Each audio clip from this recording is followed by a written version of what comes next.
Howdy, folks, and welcome back to another episode of Follow the Leader. I'm your host, Lee Larson, and joining us from Reston, Virginia is United States Space Force Colonel, retired, Bree Fram. Welcome to the studio. Well, thanks for having me, Lee. It's a pleasure to join you. Absolutely. Folks, check out this resume and prepare to be humbled, okay? Lifelong public servant. This is Bree Fram joining us again from Virginia. She's running for office for Virginia 11 Congress. Thank you for raising your hand to run. But this is after spending 23 years defending the United States and the Constitution as in the military. And again, the United States Space Force, we have some questions about that. But what is really inspiring, awesome, and really defying of all the narrative coming out of the Pentagon right now is that when she was promoted to colonel, she was openly out about her transgender journey and her identity, which goes to show. I mean, you were second in the list for merit on for this position. I mean, you're astounding. You have done so much for our military and for our country. And first of all, thank you for your service. Thank you for choosing to run and use your voice after serving to continue serving in and for the public. Can you talk to us a little bit about what motivated you to serve in the military to begin with? Where does this come from? Yeah, despite a long history of military service in my family, and we can certainly get into this story of both my grandfathers as 20th century immigrants and refugees who turned around and fought in World War II with distinction. I had no intention of joining the military. As a kid, even growing up, I just went to school to be an aerospace engineer, but I graduated in 2001 and I thought, wow, there's this amazing piece in front of us and I can do anything I want to. So I was applying for jobs at places like NASA, Boeing, Lockheed Martin, but then we got attacked as I was doing those interviews. And my worldview changed in a heartbeat. It was just several days later that I was driving from the Twin Cities in Minnesota to see my then girlfriend, who is now my wife, who lived in Duluth. And that's about a 2 hour drive up the interstate. And there was an American flag hanging from an overpass halfway there. I saw that. I cried the rest of the way. It was a good thing I had done that drive so many times that I could do it on autopilot. But I walked into her apartment and said, I'm going to join the Air Force. And so within a few weeks, I was in a recruiter's office and began the journey to serve because I knew then that freedom wasn't free and it was my turn to help be part of defending it. Well, and that you did. Can you talk about your first of all, thank you for your family's military service too, to show that you knew what this was culture. You know what it was like to serve, the lifestyle at least, just the that it's not a 9 to 5 in the way that it's not a normal job. It's a whole different world with a different language, uniform. Um, and so you kind of had this experience, and like you said, you were also your grandparents were immigrants and refugees. Can you Yeah, talk a little bit about that? absolutely. I look at my family history, and on one hand, through one of my grandmas, I can trace service all the way back to Virginia's House of Burgesses in the 1650s and military service in the Revolution with a number of officers. Though that family then moved down to South Carolina and fought on the wrong side for a while. But the whole rest of my family at my grandparents' level came to this country in the 20th century. My grandfather's parents came from Latvia and Lithuania as immigrants in the 19 teens. And he then became a first lieutenant in the U.S. Army Signal Corps, had this amazing claim to fame from his guile of demanding the surrender of over 3,000 Germans from him and his 20 men and two trucks. And they did. He captured the entire city of Solingen in Germany 3 days before the rest of the army got there through telling them they were surrounded. Incredible story.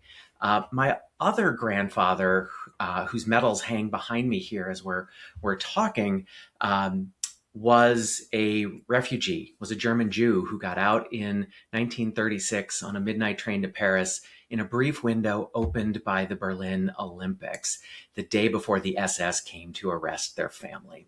And it was only after there was an incident outside their hotel that my great grandfather owned, where two people were hung naked. One a Jew, one a Christian, and the sign underneath said, "This is what happens when you pollute the Aryan race." And my great grandfather had thought he was safe. The Nazis were a blip. He was an Imperial German war hero in World War One, and he thought the uniform would protect him. But that was this time he realized, we have to go. And through a lucky quirk of someone they had met 15 years earlier, they got into the United States. And as soon as my grandfather was old enough, raised his right hand, knowing what evil was, and said, "Send me back." He earned 2 Bronze Stars, was offered a battlefield commission for valor that he turned down so he could stay with his unit. And when I was commissioned, he gave me one of those Bronze Stars. And there's photographic evidence of me looking confused. Like, what does this mean? Because he put it in a frame with a picture behind it with the words that said, "Courage does not always roar. Sometimes it is the quiet voice," and I get emotional thinking about this. Mm-hmm. It's the quiet voice at the end of the day that says, "I will do my best tomorrow." And I didn't understand that as a 23-year-old, what that meant. But I learned what that meant through my years of service, through 2 attempts, one that finally worked, to throw me out of the service based on something that had absolutely nothing to do with my ability to serve, but what it meant to get up day after day, to put on the uniform, to do your best on behalf of this country, despite everything going on around you. And so now I sure as hell get it. Wow. That is so powerful. I was getting like, thank you for sharing that. That is so moving. And it really demonstrates the pride and the patriotism that you had, even though, like you said, you weren't particularly interested in serving in the military until later, until after it changed for you. And then suddenly, like you, in your words, we were attacked. You knew evil. And you said, "All right, send me." So there is that connection even between your family story and you, um, and you're not alone. There's so many American families that this is it.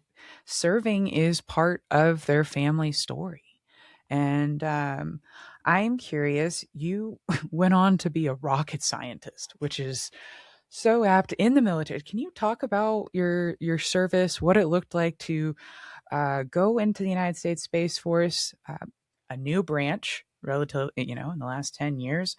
Um, can you talk about your actual service? Well, joining the Space Force was like a dream come true on so many levels.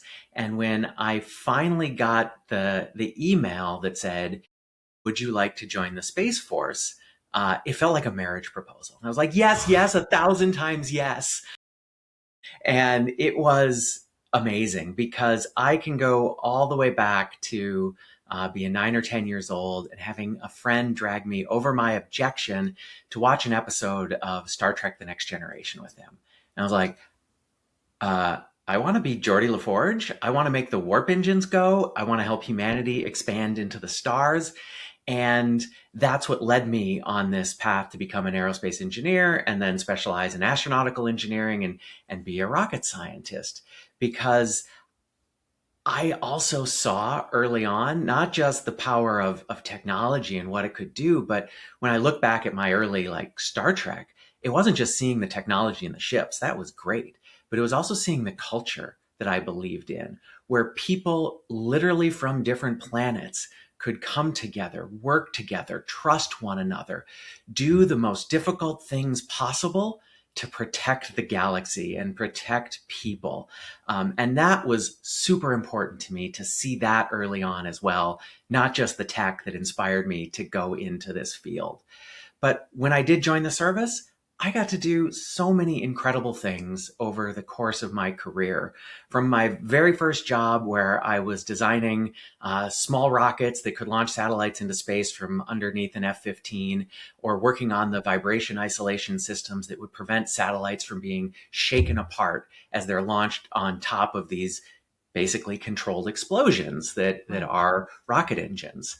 And from there, I got sent to get a master's degree in astronautical engineering. I worked on a number of missile warning programs, infrared satellites that detect anything on the planet that's hot. Worked in the intelligence community, doing signals intelligence satellites and groundwork. But I also got all sorts of cool opportunities to do some non-space stuff. I came to the Pentagon. I worked on the Hill for a year as a defense fellow, working for the Congresswoman from Guam. I've done international affairs, strategic planning. I spent my year as a commander doing counter drone work before Ukraine. We were doing the amazing work that could knock out drones with cyber and electronic effects. And I've been able to work and get another master's degree in national security studies. And in my final couple of jobs, when I came back to the Pentagon, I developed the Space Force's policy for how we buy things, and then worked to do requirements in my very final job. So planning what are the capabilities that we're going to need 5, 10, 20 years down the road to, if conflict extends to space, ensure we're there with the capabilities that'll let us prevail. Well, that I think taught a lot of people about what the Space Force does. I think a lot of people still have a lot of questions, but all of that is incredible, and those are critical institutional programs that you are a part of. I mean, policies, procedures, decision making, influence. Where I mean, like you said, you were trusted with strategic analysis and international affairs, relationship building, looking at policies, cross cultural. There's just so much. Talk to me about what was that like, and what does the military do to train folks to do as much as you did? There's so much that goes into our training, whether it's your technical training in your specialty or it's broad based leadership training that is how to lead under pressure. How do you know yourself? Which I really believe is the foundation of leadership. Is if you can't be honest with yourself, how do you be honest with others in building those trusting relationships that are so important to cohesive teams? But our training is varied and will be dramatically different for someone who flies an aircraft or leads a small unit into ground combat. We clearly have a different technical path that we all go on. But at a more senior level, it really does focus in on what does it mean to lead, and what does it mean to have a broader strategic perspective? How do you pick your vision up from looking down at this is the thing I have to be really good at, to looking up and around and saying, now I really need to understand the context that we're operating in. Not just what do I need to do and what does my team need to do, but how does it connect to everything else? Whether that's within the military and the joint force or within the whole of government. And what does it mean to serve the interests of the United States and the American people? That's really important to be able to do the more and more senior you get. You've talked about your family. You've talked about how your girlfriend, who's now your wife, your girlfriend at the time when you saw the flag at 9/11, and you've talked about this team aspect, this coming together. What was that like to go through your transgender journey in the military, in the service? What was the response, and what surprised you, and what didn't surprise you? Honestly, the response did surprise me in a way of exceeding my wildest expectations. And when I came out, it was the very first day that the ban ended on transgender service members serving openly back in 2016. And I was in my first tour at the Pentagon. I actually thought about going down to the press briefing room where the Secretary of Defense was making the announcement, just to try and be a fly on the wall and be in the room where it happened, if we can get a Hamilton reference in there. But I stayed at my desk. I watched on closed circuit TV inside the building there. And when he was done speaking, I had an email ready to go to all my colleagues and a Facebook post coming out to the world. And he wrapped up, and I hesitated because I didn't know how my life was going to change. But eventually I got the courage. I hit send, I hit post, and then I ran away. I went to the gym buried underneath the Pentagon. I got on that elliptical machine, and I like to say I went nowhere faster than I'd ever gone anywhere in my life because all that nervous energy of what now? But when I got back to my desk, one by one, the people in my office walked over to me, shook my hand, and said, "It's an honor to serve with you." And um, I was near tears because the honor was mine to serve with them. Now, admittedly, I worked with a bunch of space nerds in planning at the Pentagon, but that response, by and large, is what trans people received because our military ethos is basically around look to my left, look to my right.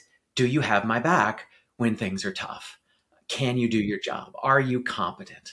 And the answer, when it's yes, it's easy. You're part of the team. Come on, let's get the job done. We have a mission to do. On Facebook with friends and family, it was almost nothing but love for me as well. The only downside was my wife lost about half her friends and family that day, Ah, merely for who she chose to love. Her parents didn't speak with us for almost a year, other than 2 emails to say, "How are the kids?" And that hurt. It hurt her, and it hurt me seeing her be hurt in that way. And so that was really hard. But that experience, and there's certainly so much that happened in between, was really the bookend. Because at the very end of my service, when I knew I was being placed on administrative leave after the Supreme Court allowed the executive order that this president issued to fire me, I would go to my last week's worth of meetings every time, telling folks or knowing that it was my last. And so there was one with the Joint Staff. And because the Space Force is so small, we often send someone who is one or two ranks lower than the other services send. So I go as a colonel to this room full of admirals and generals. And just so happens that I sit at the end of the table where when we went around the room at the end, I was last. And they said, "All right, Space Force, what you got?" I offered one work related item, and I said, "This is my last meeting. Um, I don't know when we're going to have a replacement because this is an unexpected departure." And the officer sitting next to me looked at me and said, "Oh, why? What new assignment did you get? Where are you going?" Because when I walked into a room, whatever room it was, people didn't see a trans person. They mhm. saw a colonel, what that uniform represented, the responsibility and experience that it carried, and what that meant. And what happened then in that room was that I said, "No, I don't meet this administration's standard for military excellence and readiness," which was the title of the executive order that fired me. And it took a moment, but the scene from 2016 repeated, except this time it was a room full of admirals and generals standing up, walking over to me, shaking my hand, and saying with the tinge of sadness in the past tense, "It's been an honor to have served with you." I made it out of that room before just leaning against the wall in tears because my heart had shattered into a million pieces. But it also told me that we won. We knew that everyone else had accepted who we were because we had showed up for a decade and got the job done, had met or exceeded every standard, and that every argument thrown against us was so full of nonsense that it was obvious to everyone who had the chance to serve with us. Mhm. Thank you for that. That was a very powerful story. And I did, for folks who aren't watching this, I got a little choked up earlier, but I didn't want to interrupt. But um, that's exactly the ideal is that it's been an honor to serve with you. From anyone you serve with, that is exactly the handshake I want to have at the end of anyone's career. That's the training we want, and that's the training you had, and it's the community support that you had in your unit. And it really goes to show how much this entire rhetoric coming out of the Pentagon, coming out of so much is it, transgender people are not the problem. They are not what is Do that's not not what have that is second head growing out of our shoulders. We're not the boogeyman. We're no. people where, like, the 17th most interesting thing about us should be that we're trans. Though I always worry when I say something like that. People are like, tell me the 16 more interesting things about I you, know. and then I'll sputter. Okay. Okay. Well, here's the thing. Also, just reading, like I said, researching you before this conversation, that was kind of, I mean, I don't that was I was like, she's so interesting. Like, I have so many other things we could talk about before we even get there. And like, but this is the harm. And I know that you also have worked so much with Sparta Pride, and we'll talk about that too. But I did want to ask you if there was anything you weren't good at, because Par- if you had, Parallel parking. I okay. suck. Um, I am probably an average driver, but I am a way below average parker. That's fine. I'm terrible. That's fine. Keep building rockets. Someone else will work for you. We'll figure that out. But well, we'll talk about what that was like. I know you talked about the exit and the conversation with your unit before you left, but I mean, to have the family of your romantic partner, and then I'll also have the institution. Like, sort of like, these aren't people that are closest to you. These are outsiders you can't control. Um, can you talk about particularly navigating the system, going from being selected by merit as an openly trans person into the highest ranking position, again, openly, folks, for a transgender person as colonel for the whole armed forces, by the way, um, to again losing your career out of in an institutional bureaucratic move that was not even in alignment with your unit. Can you talk about that feeling, the loss of control, or just even navigating the military institutional part of it? What was that like? Yeah, probably the toughest thing, both through the first attempt to throw out trans people in the first Trump administration and the second while wearing the uniform, was navigating how you walk down that road where you understand and comply with the restrictions that are placed on our speech by the uniform and the regulations that we have to follow.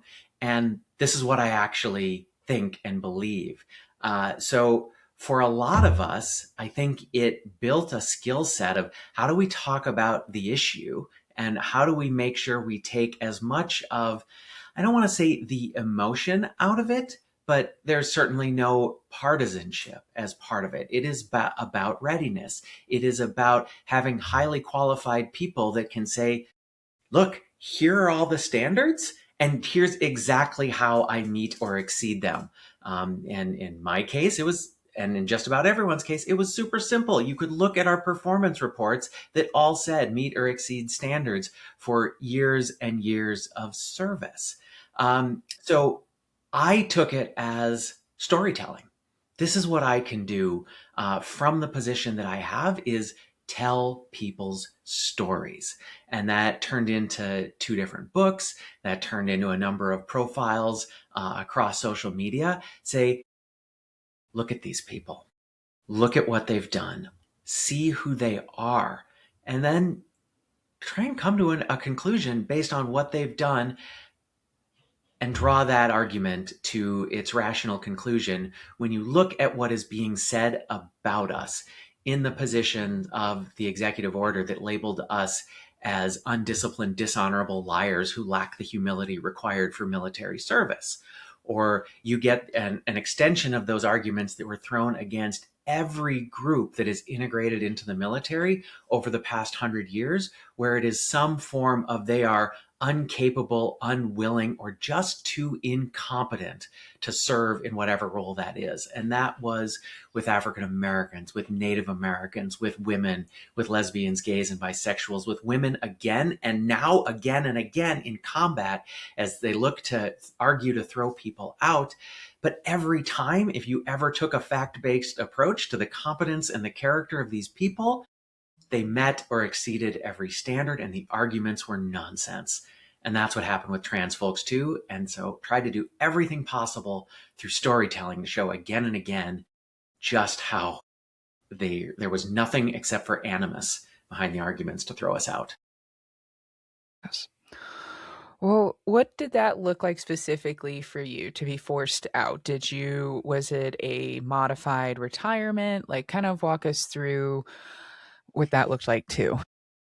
Yeah, because I had 23 years in service, I was able to request retirement.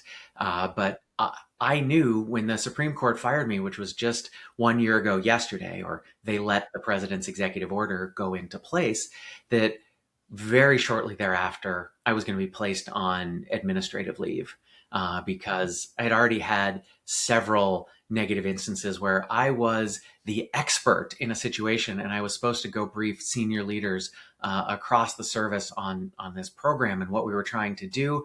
And then I was pulled from it at the last meeting because they didn't want to embarrass the people in the room to have a trans person there who was the expert. And my boss had to go do this stuff. So I got placed on administrative leave Was early that last. ever verbalized, or was that just kind of understood? That's what I was told. Yes, that yeah, you weren't supposed to be there. Now I don't think I was supposed to have been told that, but I got that from people who were in those rooms. And then it was 7 months sitting around waiting for my retirement to be finalized, where the only duty that I had was to send an email every Monday that said I was alive. No one responded to that. It was just the processing on the way out. And then even then, a week before I was formally retired, I got called into the Pentagon and told by a three-star general that even after retirement, I am still subject to the Uniform Code of Military Justice. And this was just a couple weeks after Mark Kelly had been told the same thing by Hegseth. And I'm like, are you threatening me? Is this a you need to be silent? Because absolutely not. I will not be. It was one of the most awkward, strangest meetings. But in that meeting, it was also where I was told you will have no official support for your retirement ceremony. The members of your unit will not be allowed to attend, no honor guard, none of those things that are typically part of a military retirement ceremony. And that was on top of the fact that I already knew, and others as well, that we weren't even allowed to wear our own uniforms to our retirement ceremony, or we would have been brought up on charges. So it was indignity on top of indignity while we were being kicked out the door.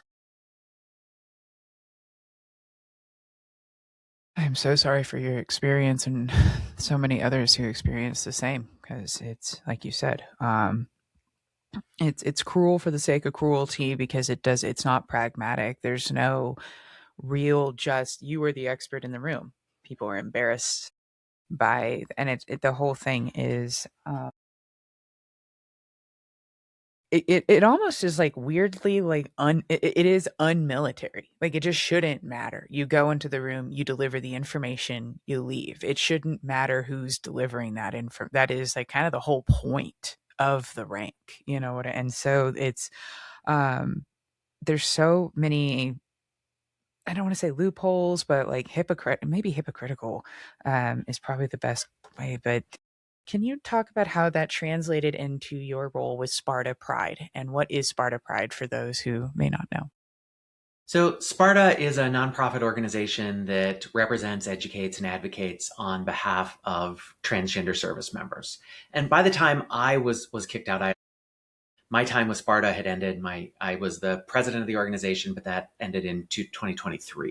But I had served in leadership roles with them for quite a while.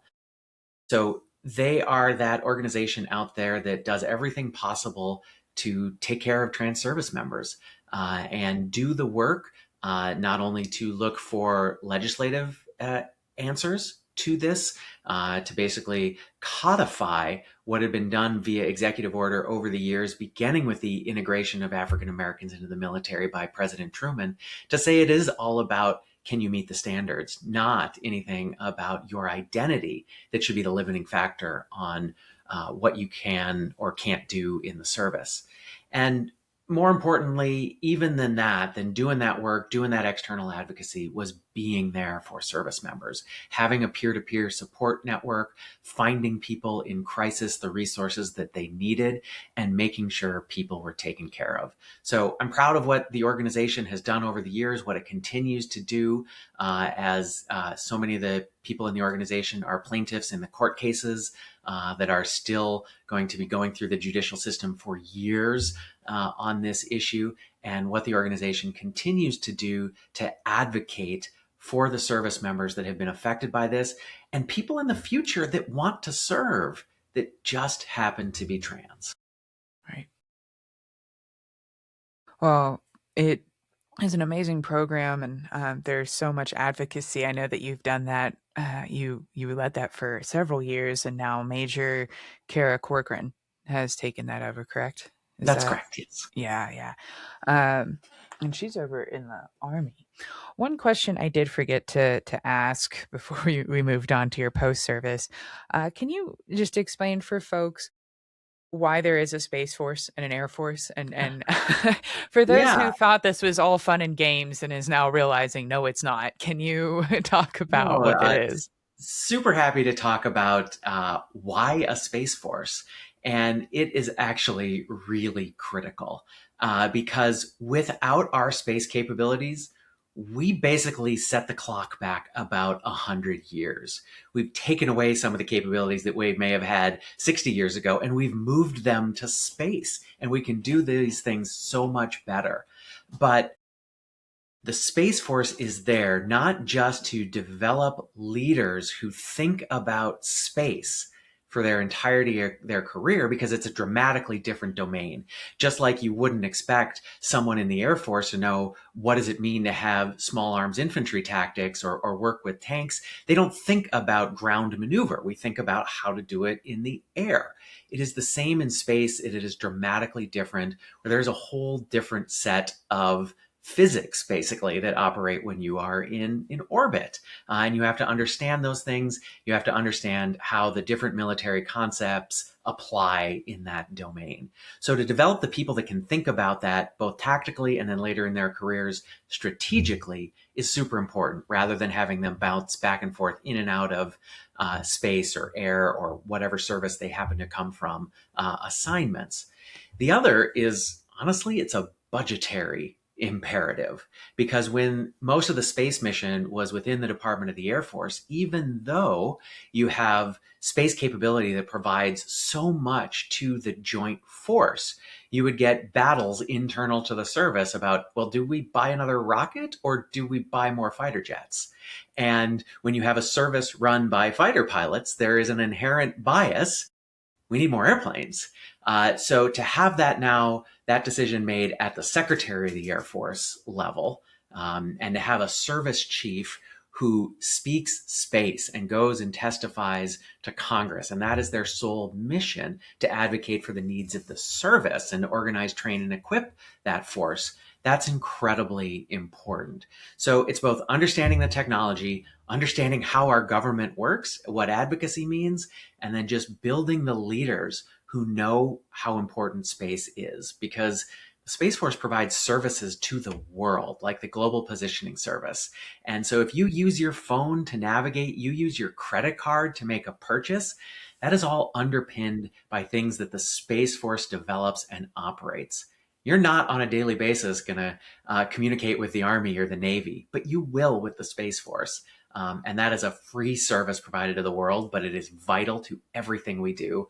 And there would be a lot of people, hundreds of millions likely, that just can't survive if space capabilities go away. Absolutely. Absolutely. I had a conversation with someone about this recently, about if, satellites and all of that just I don't know if that was a weapon that like overnight, like all the satellites were taken out or something. I was like, I don't crippling, crippling. Mhm. Like Absolutely.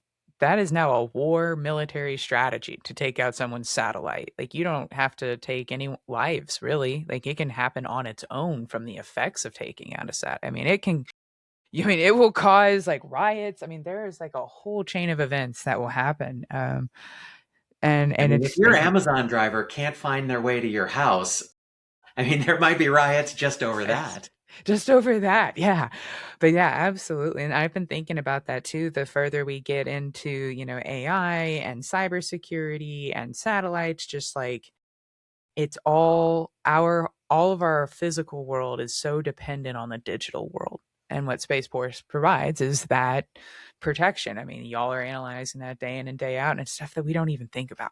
Yeah, Americans it is. don't. It is there to secure our nation's interests in, from, and to space. And if a war extends to space, to fight and win, to defend our assets and hold the enemy assets in space at risk. Mhm. Well, talk about thank you for your military service and for your Sparta, but you have recently raised your hand to run for office in Virginia in the 11th district for Congress. Can you talk about that decision to run for office? Yeah, that goes back to that year ago again when I knew my time in service was going to end. No matter what I tried to do, it there had to be a next chapter because we weren't in the universe where I was going to serve for another 10 years anymore. And I wish I could have. I loved what I did, the people that I worked with, the mission and the camaraderie that we had. But something would have to come next. And I also like to believe that even if I hadn't been tossed out, I would have been struggling with my conscience and hopefully making a decision to leave on my own, anyways, because I did not sign up for a Department of War. I think there are so many things going on right now that are illegal, reckless, and dangerous, and putting service members' lives unnecessarily at risk while committing what are clearly the definition of war crimes on the high seas, where we could be taking law enforcement action, but instead are choosing military force. It would have been really difficult to be in regardless. And I know a lot of people are struggling with the moral injury of that right now. I had a conversation with someone who left after 10 years, and they said they just didn't feel anything other than shame at the end because they had been told all along that no matter what they did, what small part they played, the end result was part of their work. And they said, I just can't be part of this anymore. And I do not say that to say that everyone in the military is doing bad things. Everyone in the military is trying to do the best damn job that they can, and they are all trying to live up to their oaths to the Constitution. But that wasn't there for me anymore. And so I thought, what can I do to help protect democracy, help continue my service and my oath to the Constitution? And was that go work for a large advocacy organization, do other work? But eventually it settled on this. What does public service look like in a different form? What would it mean to run for office and not just use my military, national security, whole of government experience, but also in a glib way at least, hey, administration, here's what happens when you kick out a bunch of highly motivated badasses without expecting consequences. So go do the thing that is hard. And even if I don't win the election, what other wins can we have along the way? Whether that is inspiring people, getting other people to sign up and register to vote, give people hope that we can get through this because now is the time to stay and fight. Um, and for that story, I go back just a couple of years. I mentioned what happened to my grandfather, but I was at um, it was in Maine. I had met my mom there for the weekend. It was her Mother's Day present. And after I picked her up at the airport, we sat down at a bench by the ocean. And the first thing she asked me was, what's your plan to flee? Because she looked back at that family history. She thought my uniform might blind me in the same way her grandfather had been blinded, and that this country would come after me and I wouldn't realize it until it was too late and I wouldn't be able to protect my family. Um, and I had to tell her just that same thing. Mom, it's not time to flee, it's time to fight. It is time to stand up and do everything possibly so we don't end up in that situation where we go from telling people that trans folks or others are less than human to actually getting rid of them. But that's happening right now. We have people fleeing from one state to another, or many more fleeing this country. And I fundamentally believe that not only is there no such thing as the wrong kind of American, but that this nation should be a beacon to immigrants and refugees, like my family had the opportunity to do, not a source of them. We can do better. And so that's among the many reasons why I'm fighting to have that representation and that perspective in Congress. Absolutely. And thank you for naming that. What has the support or what has the campaign trail been like so far this year and trying to respond to so many headlines? There is no way to respond to everything. It is 7 or 8 fresh hells thrust upon us every day. And it is truly that flood the zone concept that Steve Bannon said that they were going to do. There's no way to pay attention to all of it. So you have to pick a couple of key issues and focus on those in terms of your messaging. And what I want to do as much as possible is focus on the positives. Focus on what are those big changes that we can actually put in place that'll make American lives better so that we don't go back to a situation like this where too many people are worried about who can I blame for the things that are wrong in my life. Instead, they have the opportunity to say, wow, things are actually getting better. So to me, that means fighting for things like universal health care in this country. Now, I had government provided health care for the entirety of my adult life. And was it perfect? Absolutely not.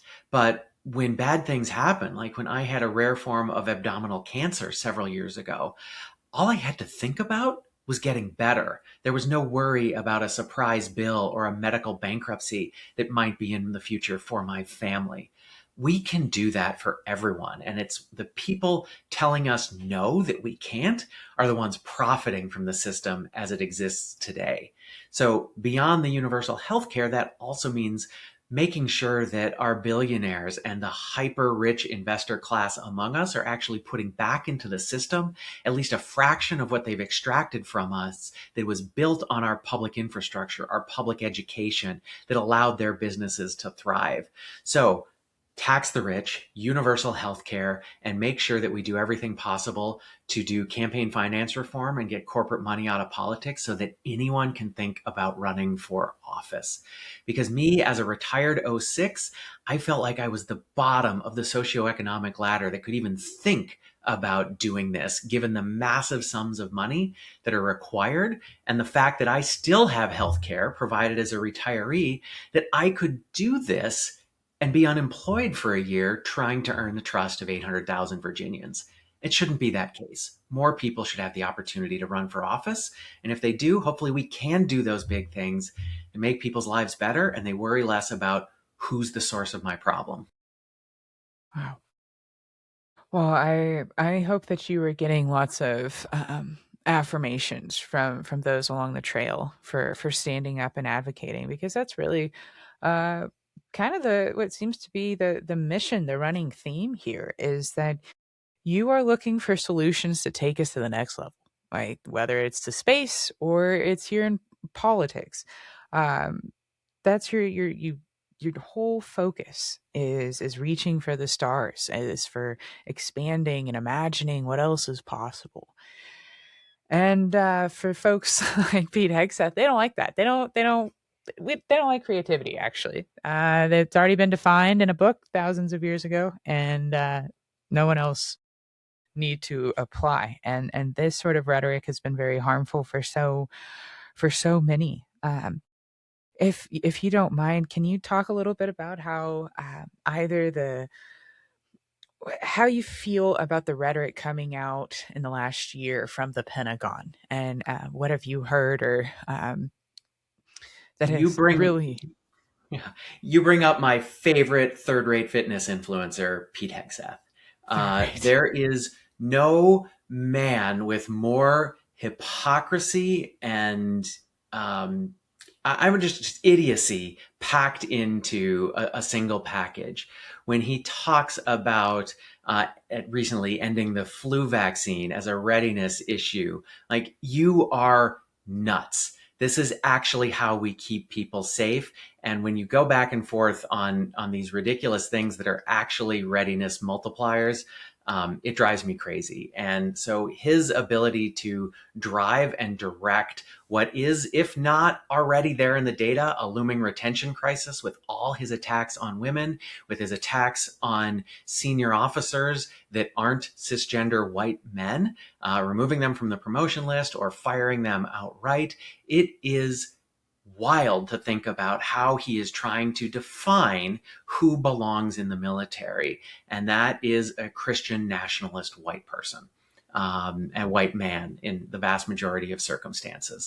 So it is really hard to work on that. But I do love some of the language he uses. I will admit, when he got up on stage and in front of the generals and referred to people like me as toxic identity garbage, I was like, Pete, that is a great band name. Why didn't I think of that? If I was a grunge band in the 90s, I would have been part of Toxic Identity Garbage. But it's so over the top when, he also made statements when he was, and I will quote him exactly here: no more dudes in dresses. We're done with that shit. I was like, hey, Pete, you know what I wore to work every day? My uniform. Right. So it's just wild. It's outlandish. It is filled with lies. It is directing war crimes. It is everything that we should be looking at and abhorring about how did we get to this point where we are operating as a bully on the international stage. We are destroying our alliances. We are destroying all that we put into the world that returned back to us as goodness. If there is one man that I have less regard for in this administration than the president, it is Pete Hegseth. And I've thought about that too. Like, what if I know that there were calls for impeachment recently, and I was like, what happens? Like, I'm scared he'll get the Christie Nome, or he'll eventually get fired and move over to some corporate position. Like, and it's just so frustrating. I don't know what will happen, except that I hope accountability will happen. Um, but yeah, the whole thing is such a talk about toxic identity garbage. They're the toxic identity garbage. They're the toxic garbage. Well, I have been just in awe this whole conversation. You have shared so much, and you're so well spoken.